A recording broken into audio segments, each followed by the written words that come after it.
Coucou, c'est Malou. J'espère que vous allez bien. Je fais une vidéo. Voilà.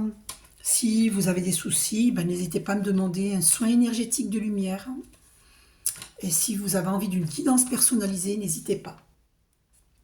Voilà, vous avez mon numéro de téléphone qui s'affiche là. Et, et mon compte PayPal pour les versements.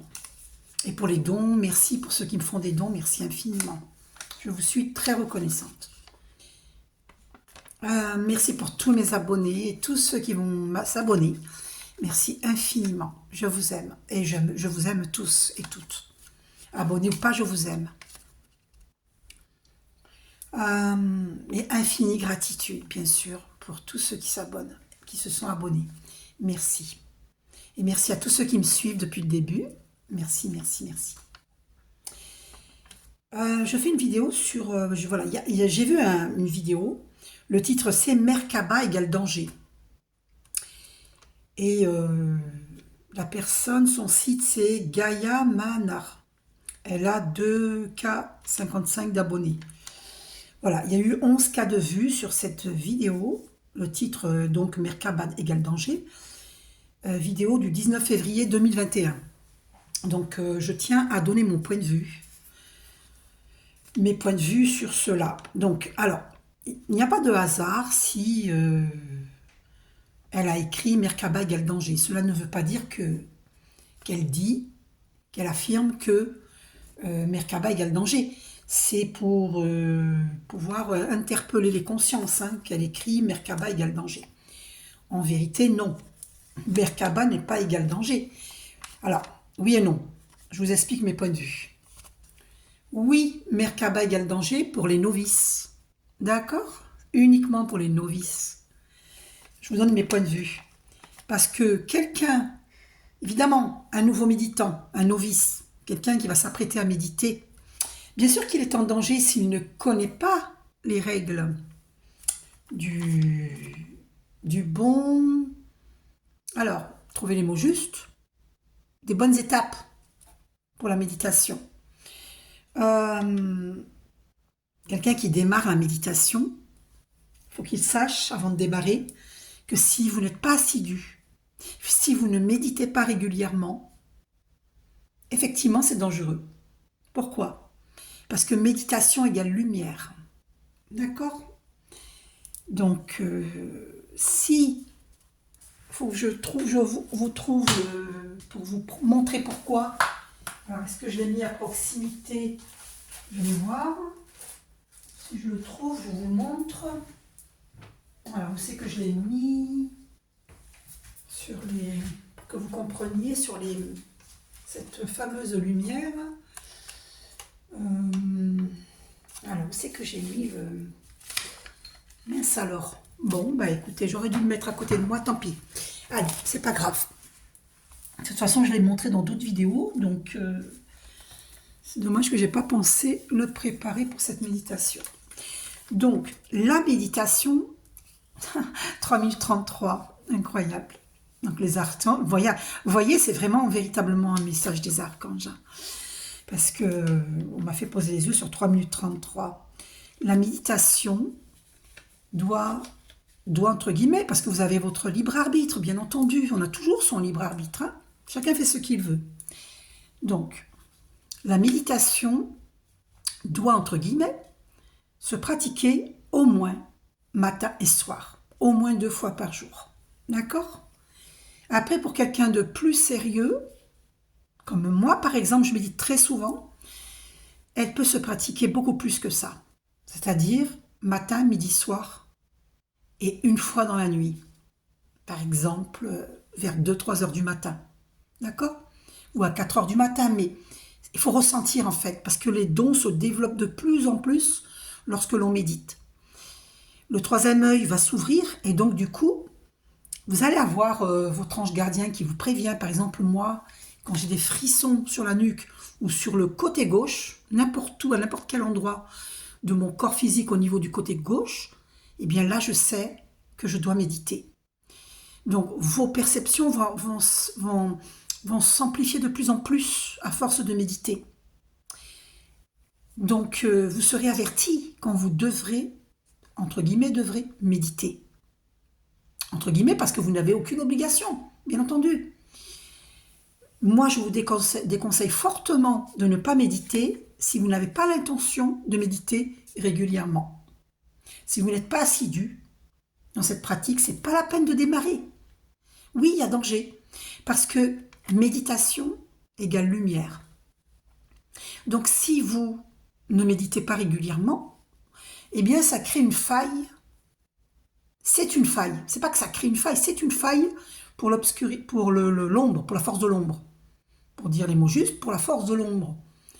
Parce que le monde de l'invisible, vous savez bien que la dualité, c'est la méchanceté, la gentillesse, la lumière, l'obscurité, comment dire, le grand, le petit, le gros, le maigre, le chaud, le froid, le haut, le bas, le visible, l'invisible. C'est tout et son contraire. La richesse, la pauvreté, c'est tout et son contraire. C'est la dualité. Cette dualité, on la vit sur le plan terrestre. Parce que le plan terrestre est le plan le plus bas, vibratoirement parlant. C'est sur Terre que nous expérimentons la dualité. Et à force de méditer, nous allons équilibrer nos polarités, le yin et le yang. Cette fameuse dualité qu'il y a en nous, ces fameuses dualités qu'il y a en nous, à force de méditer, nous équilibrons. Et ça installe la paix dans notre cœur. Et lorsqu'on a installé la paix dans notre cœur, plus rien ne vient nous déstabiliser. Attention, il y a des étapes. On peut être encore déstabilisé. Par exemple, moi, j'ai été déstabilisée au niveau amoureux, quand j'ai rencontré, par rapport à mes ex et par rapport à ma flamme jumelle. Et donc, je n'en suis guérie que récemment. Donc, une relation amoureuse peut déstabiliser une personne, peut nous plonger dans la nuit noire de l'âme. Donc, faites attention aux rencontres. Alors, ça ne veut pas dire qu'on... Alors quand je dis faites attention, ça ne veut pas dire empêchez-vous de vivre une histoire, absolument pas. C'est soyez conscient qu'une histoire d'amour ou une relation amicale, même familiale, en fait, il faut vivre en conscience. Ici et maintenant, décider d'être lucide. Mais même en décidant d'être lucide, on peut manquer de lucidité parfois, parce que le chemin est long vers une totale maîtrise de sa lucidité, de sa pleine conscience. La pleine conscience, elle ne se fait pas en claquant des doigts. Il y a des étapes. Il y a des étapes dans la pleine conscience pour arriver à une pleine conscience. Oh, 8 minutes, 8 secondes, vous vous rendez compte? Le 8 qui est l'univers infini, et nous sommes dans une année 8 avec 2024 égale 8. Le 8 égale karma égale justice divine. Voilà, donc chacun récolte ce qu'il sème, en bien ou en mal. Et donc faites attention à vos actions, à vos pensées, à vos paroles, parce que tout est énergie. Et aujourd'hui, on récolte instantanément le fruit de nos semences. D'accord? Si vous plantez avec amour, ben ça va donner, si la terre est fertile, si la terre n'a pas été polluée, ça va donner de bonnes récoltes. Si la terre, elle est fatiguée à cause des produits chimiques, eh bien ça va donner de mauvaises récoltes. Ou zéro récolte. Donc, c'est le résultat de nos actions. Donc, il faut faire attention à nos actions, à nos paroles et à nos pensées, parce que tout est énergie. Nous sommes cosmiques, je vous le rappelle, nous sommes énergie, nous sommes cosmiques. Nous sommes pareils à l'étoile, à la goutte d'eau, nous sommes cosmiques, nous sommes énergie. Alors, nous ne sommes pas des êtres humains vivant une expérience spirituelle, nous sommes des êtres spirituels vivant une expérience humaine. Et bien souvent, beaucoup de gens croient le contraire, croient être des personnes humaines vivant une expérience spirituelle. Non, c'est faux. Nous sommes spirituels parce que nous sommes énergie, nous sommes cosmiques. Tout est spirituel. Donc les personnes qui croient dur comme fer que non, des gens qui disent non, je n'aime pas la spiritualité, tu me saoules avec ta spiritualité. Combien de fois on m'a dit ça dans ma vie? Jusque récemment. Combien de fois on m'a dit mais tu me saoules avec ta spiritualité? Mais en vérité, ces gens qui parlent comme ça, qui pensent comme ça, ils ne savent pas que tout est spirituel, que vous le vouliez ou non. Tout est énergie. Et refuser de faire un travail d'introspection pour comprendre cela, eh ben c'est pas grave. Chacun son évolution, son rythme dans l'évolution spirituelle. Il n'y a rien à juger, il n'y a rien à critiquer, c'est chacun son rythme dans l'évolution spirituelle. Mais sachez que tout est spirituel, absolument tout. Car tout est énergie, tout est cosmique. Nous venons des étoiles. Nous sommes énergie. Avant de nous incarner sur Terre, vous voyez là, vous avez vu la lumière qui clignote? Au-dessus de ma tête, il y a une lumière et elle clignote. C'est pas un hasard ça. D'accord? Ce sont les archanges. Donc avant de nous incarner sur Terre, eh bien, on était énergie. Et l'énergie, c'est notre âme. Hein. Notre âme était énergie et elle est toujours énergie. Et elle est éternellement énergie. Notre âme est éternelle. Nous sommes énergie. Nous sommes spirituels. Il faut bien comprendre cela. D'accord? Donc, alors, le but de notre existence sur Terre, il faut se libérer de tout ce qui ne nous rend pas heureux, heureuse.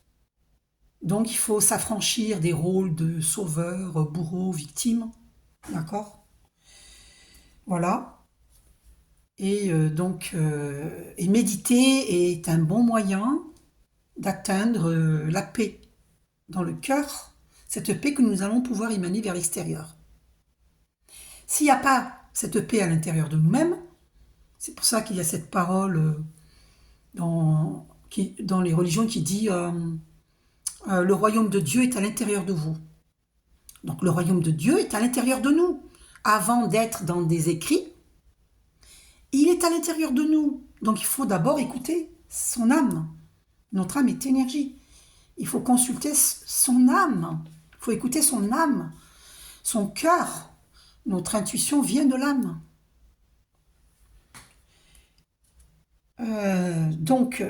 Méditer, ce titre-là que cette dame elle a écrit, Merkaba égale danger, je vous dis tout de suite c'est faux.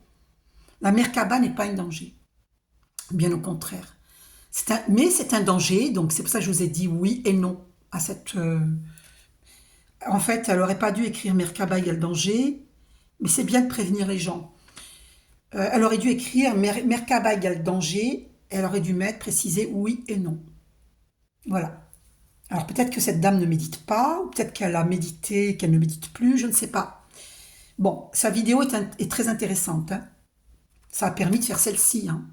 Celle-ci, la mienne. Donc moi je vous dis, méditer permet d'élever ses vibrations, son énergie, c'est-à-dire son énergie. Et donc, par conséquent, d'être lumineux, si vous êtes un homme, voilà, lumineuse si vous êtes une femme. Voilà, si vous méditez, vous mettez votre main droite dans votre main gauche pour les hommes, pour protéger votre côté masculin. Et si vous êtes une femme, vous mettez votre main gauche dans votre main droite pour protéger votre côté féminin. Les pieds bien au sol ou en tailleur, le dos bien droit avec un coussin dans le dos. Vous allez au pipi home avant, hein, pour ne pas être dérangé en pleine méditation. D'accord? Buvez un grand verre d'eau avant aussi, pour vous hydrater, pour ne pas avoir une sécheresse dans la bouche, parce que nous recevons de puissantes énergies positives depuis plusieurs années. La Terre, elle a ascensionné, donc nous ascensionnons avec elle. Et ces puissantes énergies qui nous bousculent sur Terre, parce qu'il y a tout et son contraire, hein, il y a la force de l'ombre, énergie nocive, et il y a les forces de lumière, énergie positive. Et donc on est bousculé, on est poussé à évoluer, on est poussé à équilibrer nos polarités, d'accord, cette fameuse dualité qu'il y a en nous, ces fameuses dualités qu'il y a en nous, donc la peur ou l'amour, hein, d'accord, et l'amour vient de Dieu, la peur vient d'ailleurs, ok. Donc nous devons Vous n'êtes pas obligé, hein. C'est pour ça que je représente un arbre là, pour l'ancrage, hein. Il faut s'ancrer à notre terre-mère et à notre père ciel. L'arbre, il est par ses branches euh, euh, puissamment ancré à notre père ciel, notre père Dieu, et puissamment ancré dans la terre par ses racines. Voyez? Donc c'est pour ça que je vous présente un arbre. D'accord? Donc je vais tourner cette vidéo dans l'autre sens, doucement, pour ne pas vous perturber au niveau visuel. Doucement, regardez mon beau coquelicot. Qu'est-ce qu'il est beau, mon coquelicot. Là, je représente la terre dans les couleurs dorées, parce qu'il faut envoyer la lumière d'or du Christ à la terre entière pour l'élévation des consciences. Hein. Voilà, ça c'est mon plan de travail, c'est mon plan de travail. Voilà. Donc voilà ce bel arbre, donc bien enraciné à notre Père Ciel, par ses branches qui vont vers le ciel, hein, pour connecter le divin, et dans la terre, avec ses racines dans la terre, pour se connecter dans la terre, pour être bien ancré et pour être indéracinable. Donc c'est important de méditer pour être bien ancré. D'ailleurs, quand j'ai parlé de cela, j'ai vu 16 minutes, 16 secondes, et le 16 dans le tarot de Marseille, c'est la maison de Dieu. Et la maison de Dieu, c'est la tour qui s'écroule, c'est des gens qui tombent d'une tour, parce qu'on peut être déraciné si vous ne méditez pas régulièrement, vous pouvez être déraciné. Et alors que il faut s'enraciner, tel l'arbre qui est bien enraciné à notre Père Dieu et à notre terre-mère. Pourquoi terre-mère? C'est notre terre nourricière. Donc pour être bien enraciné comme l'arbre, vous voyez, et bien méditer pour être bien ancré. Comme l'arbre, il est bien ancré. C'est ça l'ancrage. Et du coup, personne ne peut vous déraciner. Quand vous êtes bien ancré à notre Père Dieu et à notre terre-mère, personne ne peut vous déraciner. Mais attention, il y a des étapes. On n'arrive pas en claquant des doigts comme ça à être bien enraciné. Moi, j'ai plus de 60 ans et j'ai mis très longtemps à pouvoir être bien enraciné. C'est récent. Vous comprenez? L'ancrage dans notre Père Dieu et à notre Père Céleste, Père Dieu, et à notre Terre-Mère, Gaïa, se fait progressivement. Il faut du temps pour cela. Et après, on apprend à accueillir le Verbe. Mon Dieu, que me dis-tu? Accueil du Verbe pour envoyer, pour émaner cet amour à la terre entière, au monde. D'ailleurs, je vais vous tirer une carte. D'accord? Donc c'est super important de méditer pour pouvoir être bien ancré comme l'arbre, tout comme l'arbre, pour être indéracinable.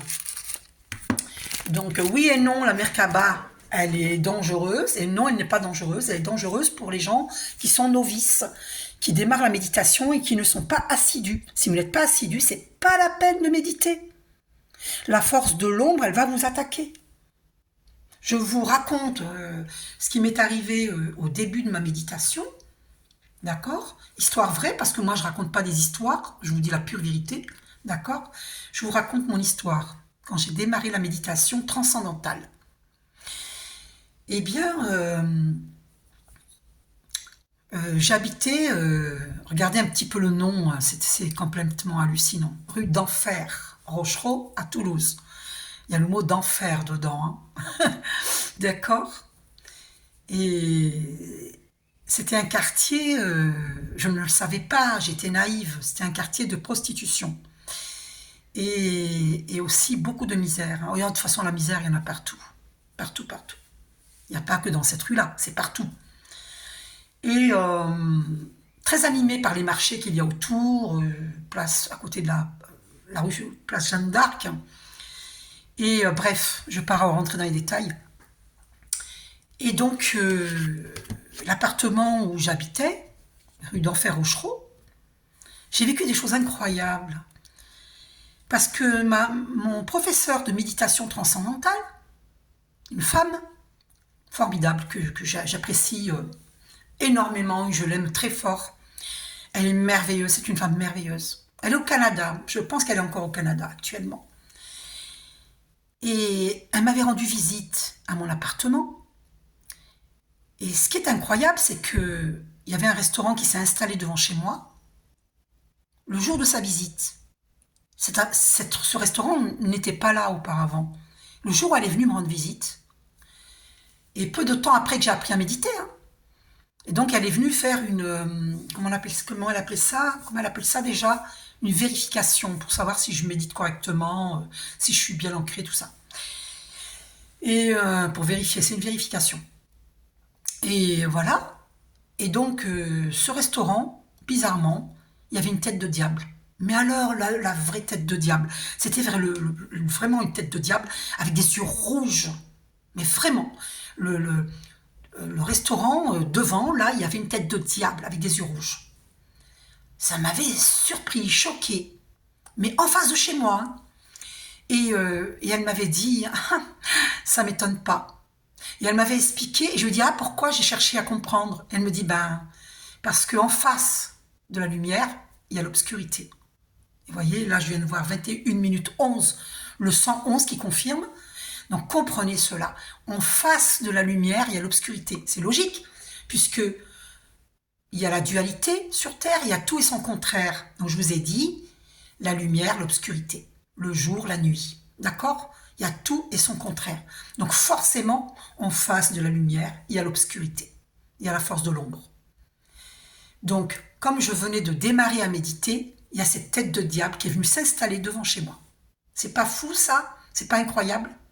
Il s'est passé autre chose.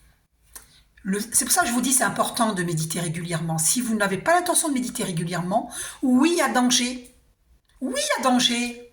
Mais bien sûr, vous êtes la proie de la force de l'ombre. Si vous méditez un jour et vous arrêtez de méditer, vous reméditez 3 semaines après, non, mais vous ne pouvez pas faire ce que vous voulez. Hein. C'est comme quand vous faites un art martial, le kung-fu, je ne sais pas si je le prononce bien, ou taïkido, je ne sais pas si je prononce bien, tai chi, je ne sais pas. N'importe quel art martial, si vous ne faites pas régulièrement, ça vaut rien. Mais vous croyez quoi? Il faut être assidu dans tout, hein? Mais oui, et surtout ce genre de pratique, et toutes les pratiques spirituelles. Vous plaisantez ou quoi? D'ailleurs, on m'a fait poser les yeux sur 22-33, le 2 qui est la dualité, et 33 chiffres christiques. Ok? Bon. Mais oui, mais vous plaisantez ou quoi? On fait pas n'importe quoi de sa vie. Non, les actions, je vous ai dit, tout est énergie, tout est cosmique, tout est important, tout a son importance. Et on est dans une année 8. Donc, j'ai vécu autre chose. Le 6 mai 1998, parce que j'ai commencé à méditer. Alors, j'ai commencé à méditer en septembre 1998. Alors, mai, juin, juillet, août, septembre, et donc c'était en mai 99 alors. Je crois que c'était en mai 99 que j'ai reçu, c'est 6 mai en tout cas, j'avais reçu la photo de Jésus. Non, mais j'ai halluciné. Et vous savez qui c'est qui m'a remis la photo de Jésus?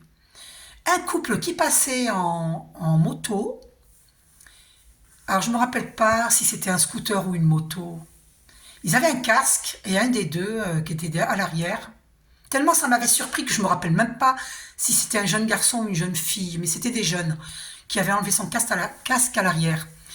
Et la personne m'a remis une enveloppe. Je me suis demandé ce que c'était et pourquoi une enveloppe. Et ils sont partis sans rien me dire. Et j'étais surprise et j'ai ouvert l'enveloppe et c'était la photo de Jésus. Et vous savez ce qu'il y avait écrit sur la photo de Jésus? J'ai confiance en toi. Alors je vous remonte Jésus. Et vous croyez que c'est un hasard, ça? Eh bien non, pas du tout. Absolument pas. Ce n'est pas un hasard. Ben parce que je suis une puissante travailleuse de lumière. Pour ça que j'ai reçu la photo de Jésus. Mais pourquoi un 6 mai? C'est assez incroyable. Et il y a des synchronicités en plus. Parce que... Mais par contre, je dois garder secret, on vient de me dire. Parce que, alors, c'est pas une voix VOX que j'entends. C'est je suis canal. Donc, ce que j'allais vous dire, je ne peux pas vous le dire. D'accord? Voilà, on m'a dit que je ne dois pas le dire pour protéger une personne. Parce que cette personne ne médite pas. Et que c'est un puissant travailleur de lumière, donc j'ai pas le droit d'en parler. Donc je respecte ce que je viens de recevoir. Donc moi je suis protégée, je suis hyper protégée, parce que je médite régulièrement. D'accord? Voilà. Actuellement, j'ai des ennemis qui m'empêchent d'avancer dans mes affaires, dans tous les domaines de ma vie. D'accord? C'est pas que dans mes affaires, dans mon pro. Ici, c'est mon pro ce que je fais, mais on m'empêche. D'accord? On m'empêche de me réaliser. Voilà. Pourquoi? Parce que je suis une puissante travailleuse de lumière. Voilà. Mais ça ne m'arrête pas. Ça ne m'arrête pas parce que je le fais pour Dieu, je le fais pour le monde. Je le fais pas que pour moi. Si je le faisais que pour moi, je peux arrêter tout de suite ce que je fais. Hein. D'accord? Si je le faisais que pour la gloire, je peux arrêter tout de suite. Hein. Donc je le fais pour le monde, pour l'élévation des consciences, pour l'évolution humaine. Alors des gens ils vont dire, mais tu te prends pour qui? Mais tu te prends pas pour une merde, toi. Je dis les mots tels que les gens le pensent. Hein. 25 minutes 55. Le 555 que je vois tous les jours. Sur des plaques d'immatriculation et sur des tickets de caisse. Le 5 qui représente le changement. Le 555 qui nous dit que nous sommes dans les grands changements. Pourquoi, d'après vous, je me prends pas pour une merde? Je réponds à ceux qui pensent comme ça me concernant. Mais je vous réponds. Je me prends pas pour une merde. Pourquoi? Parce que je sais qui je suis. À bon entendant. Parce que on m'avait déstabilisé. Vous voyez ce bel arbre-là? Eh bien, je suis comme cet arbre bien ancré. D'accord? Et d'ailleurs, là, je peux vous raconter cette histoire. Vous voyez cette lumière? Le soleil qui nous éclaire. D'accord? C'est qui le soleil? C'est Père Dieu. Parce que le soleil, il est